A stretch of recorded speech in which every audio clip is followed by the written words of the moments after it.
ابھی ایک صاحب بیان میں کہہ رہے تھے کہ ابو جہل کی بیوی جو ہے وہ بھی تو ماں ہے, اس کے قدموں میں کہاں سے جنت. بھائی ابو جہل کی یا ابو لہب کی بیوی کافر ہے, اس کے قدموں میں اس کے لیے جنت نہیں ہے, اس کی اولاد کے لیے بہرحال جنت ہے.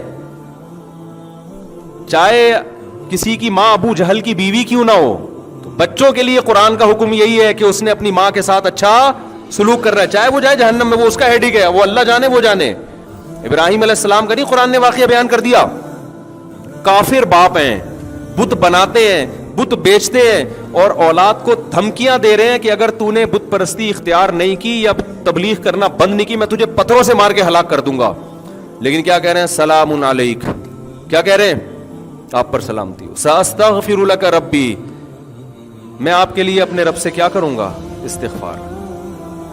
بعد میں اللہ نے پابندی لگا دی استغفار پر, لیکن ابراہیم علیہ السلام کا رسپانس تو یہی گیا, انہو کان بی حفیہ, میرا رب آپ پہ مہربان ہو یا نہ ہو, مجھ پہ ہے بہرحال, تو ہو سکتا ہے میری وجہ سے آپ کو بخش دے. کیسا خوبصورت رپلائی ہے یا نہیں ہے. تو کنفیوژن مذہب نے ختم کی کہ نہیں کی. ہاں ایک اشکال آپ کو ہوگا کہ یار اتنا نیک بن کے ابا کے سامنے ہے بڑا مشکل کام, کیونکہ بعض دفعہ ابا بالکل ہی کنٹرول سے باہر ہوتے ہیں.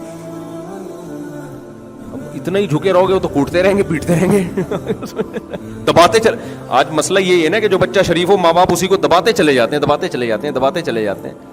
تو قرآن نے وہ کنفیوژن دور کر دی. ان تکونوا صالحین فانہ کان للأوابین غفورا, تم نیک بننے کی کوشش کرو, غلطی ہو جائے تو توبہ کر لو, اللہ معاف کر دے گا. یعنی ہم نے یہ تھوڑی کہا کہ بالکل ابراہیم جیسے بن جاؤ, وہ تو اللہ کے خلیل تھے, تم تو کراچی میں رہتے ہو, یہاں تو ڈپریشن کے اور بہت سارے مسائل ہیں. تو کوشش کرو, اللہ نے کوشش کا مکلف بنایا, اس کے خلاف کبھی ہو جائے تو کیا کرو, اللہ سے توبہ استغفار, ہے اللہ غلطی ہو گئی, غصے میں نے منہ سے ابا کے سامنے یہ لفظ نکل گیا, مجھے معاف کر دے, آئندہ میں کنٹرول کرنے کی کوشش کروں گا. دوبارہ ہو جائے دوبارہ توبہ کر لو, 3 دفعہ ہو جائے 3 دفعہ توبہ کرو, کوشش کرو کہ آئندہ نہ ہو.